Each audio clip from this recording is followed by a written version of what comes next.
If the goal is ultimately to get rid of the big government liberal side of the House, it sounds to me, however, though, that you're kind of feeling like both parties are giving you the same thing with a different flavor of cake, right? But if you know you're going to take away votes more likely from the Republican side, are we not handing the election to the Obama House? Well, that has never, Kevin, that has never been my contention. My contention has been that I'm going to take equally from both sides, that we're going to take equally from both sides, and that we're going to take from a group that would not ordinarily vote, independents. Now, where this question has actually been polled, which has been in New Mexico, I take more votes away from Obama than Romney. And where this has been polled in North Carolina, we take more votes away from Romney than Obama. And and these are very, very slim margins, by the way. Colorado, we take more votes away from Romney. Well, I think what it bears out statistically is that there is, this is not going to be taking from one or the other. It's going to be taking equally from both. Look, I think we just kick ass when it comes to Obama and dollars and cents. When it comes to civil liberties, I think we do a lot better than Obama on civil liberties. When it comes to Romney and civil liberties, I think we kick ass. When it comes to Romney and dollars and cents, I think we do a lot better job. So it's kind of like the best of both parties. That's the libertarian.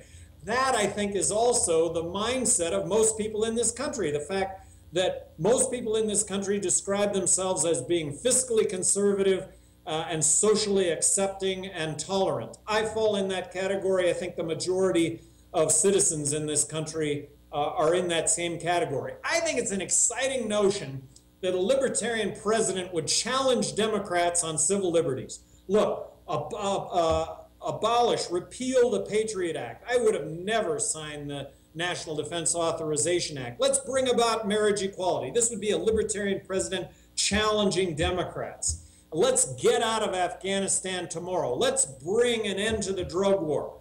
On the Republican side, how about a libertarian president challenging Republicans to genuinely get the checkbook and balance it?